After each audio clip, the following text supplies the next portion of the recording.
Welcome back. All right, news of the day video for all you fine people on the internet for your Monday, May the 12th.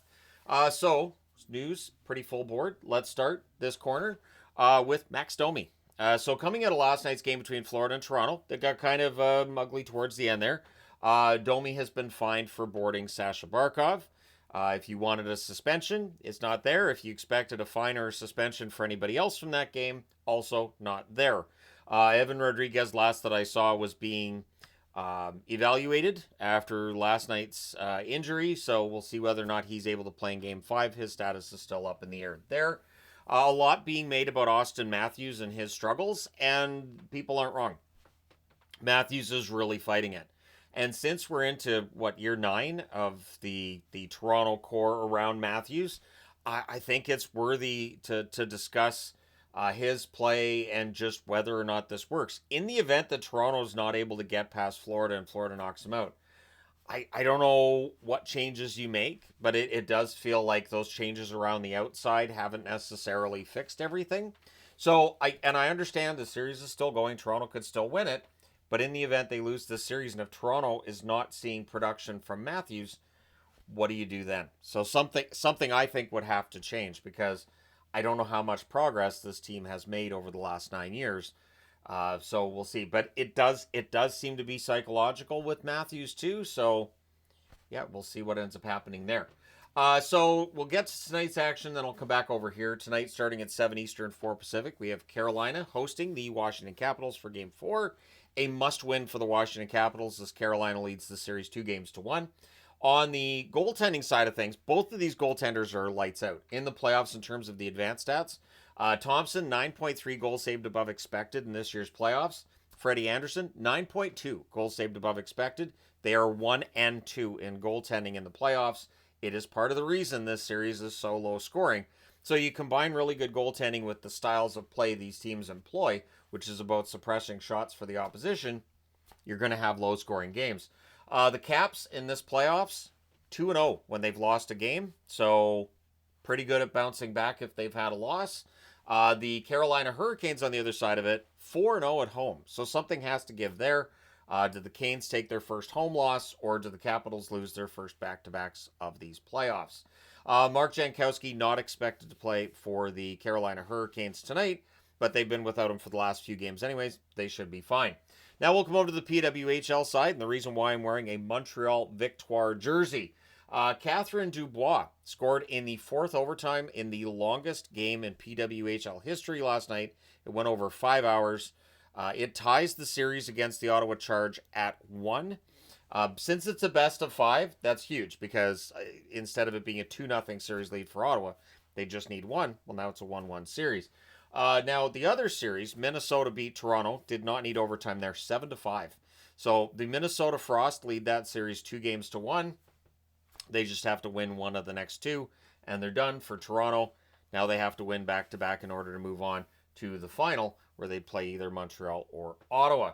So, actually, now we'll go to 9:30 Eastern, 6:30 Pacific. It's fine. Edmonton and Dallas, I had intended to do the NHL and then the PWHL, but it's fine. We'll do it this way. So, when we look at the goaltending for this series here, which is the Capitals and Canes, the goaltending's been great. Vegas-Edmonton, less so. And it does kind of make the series a little more exciting, doesn't it? So, Aiden Hill's goal saved above expected is a negative 5.4. So, he's allowed 5.4 above expected. Skinner's starting tonight. And according to Darren Drager, what he's heard is Pickard's going to be out for at least a week. So, that's bad news if you were of the belief that Skinner isn't going to be able to get his game together. Skinner's only played 3 games. His goal saved above expected is a negative 6.4. So, one of the worst numbers of goaltenders in these playoffs, and only 3 games played to get there. He's got to get his game together. They have recalled Colin Delia. I don't know if he'll be the backup or the number 3 tonight, but for the Edmonton Oilers, this is a problem. And in the event that Vegas is able to just take them out, and if Skinner's terrible the whole way, this has to reflect on management in Edmonton not fixing what I think most have seen as an issue, which is the goaltending. So you have these great forwards. You've given them a pretty good defense as well.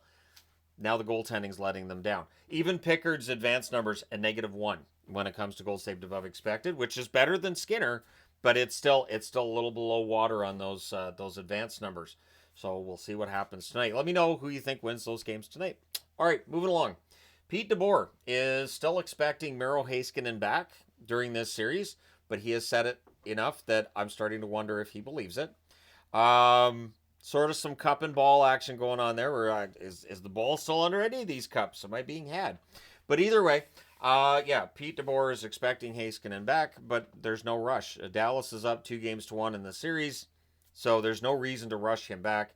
And the depth defensemen who've been jumping in have been pretty good. So Dallas usually gets pretty good work from their depth defensemen in the playoffs.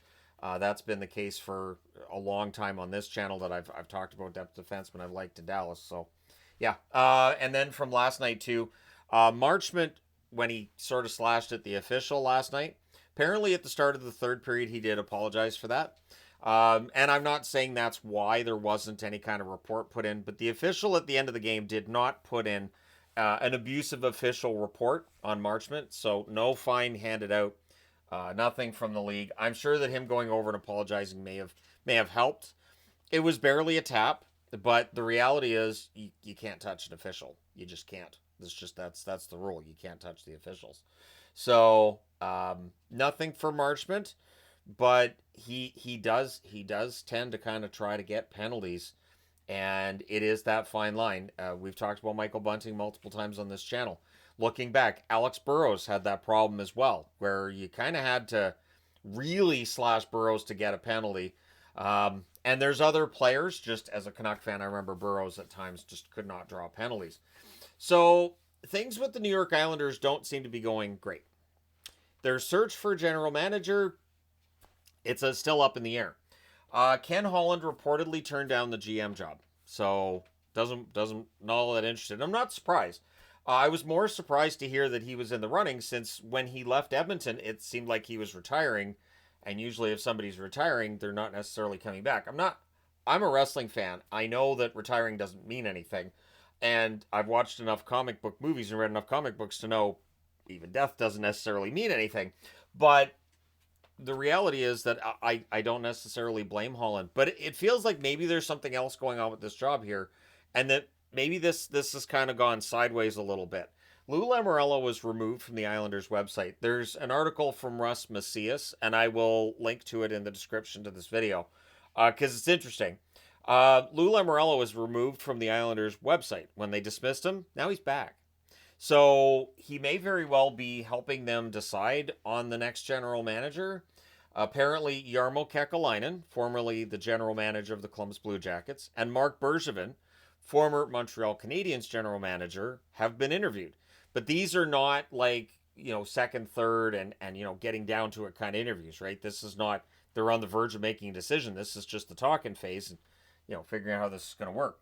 And then Russ as well, on the X machine, formerly known as Twitter, posted the Kevin Weeks tweet from this morning, where he said, "You can't continue to do things the same and expect different results." Now, Weeks did not say that about the Islanders, but reportedly he'd been interviewed by the Islanders. And with all this going on at the same time, it's not crazy to put that together. In fact, most of the responses to this were from people saying, are you going to have the Islanders GM job?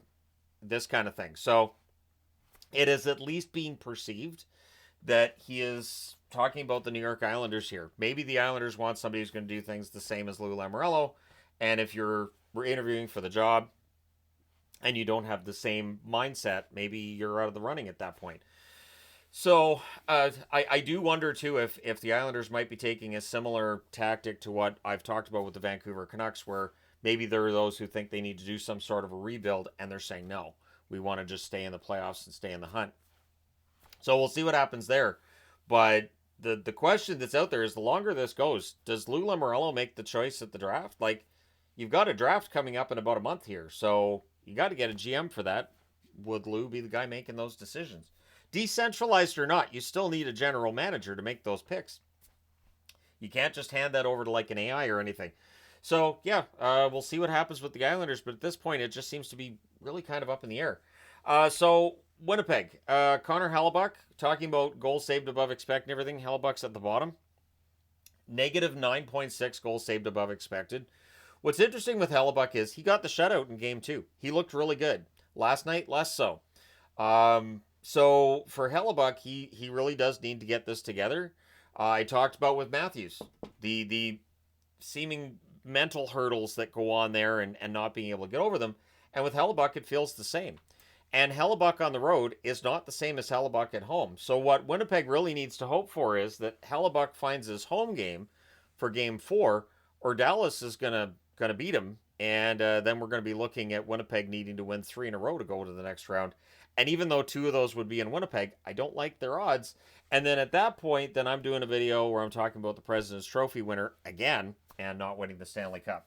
One thing is they do know that they need to respond better after a goal against, and that was what I was talking about last night, is that once that 3-2 goal went in, Winnipeg just stopped playing. It was just ridiculous. That 4th goal that Dallas gets doesn't happen if that 3rd goal is taken off the board. I think Winnipeg would have, regrouped, and I think they would have at least played well, because up until that 3rd goal by Dallas, that was as even a game as I've ever seen. The shots were even, the scoring chances were even, the goals were even, everything. And then as soon as that 3rd goal goes in for Dallas, Winnipeg was just done. And that is something that you need to be able to adjust to in the playoffs, because calls are going to go against you. And it just didn't feel like Winnipeg responded very well there. So we'll see what happens in the next game, but they have to be able to respond better, or else, you're not going to last that long in the playoffs. The AHL Division Finals are set after all the Game 5 action from last night. So 8 teams remain in the hunt for a Calder Cup, and Hershey's one of them. Huge comeback. Absolutely huge comeback, and I watched some of the video last night of Hershey celebrating in their locker room, and they sound quite confident. They're against Charlotte, so Charlotte takes out Providence. But yeah, Hershey, the 2-time champions, well, the defending 2-time champions. I shouldn't say 2-time champions just on its own, because they've won Calder Cups a lot more than twice. But they have won the 2 most recent. They're going for that 3 in a row. So they go through Charlotte next. We'll see how that one goes. Laval is against Rochester. That one starts on Wednesday, whereas Hershey and Charlotte starts on Friday. Milwaukee and Texas are against each other. That series starts on Thursday. Colorado and Abbotsford starts here in Abbotsford on Friday.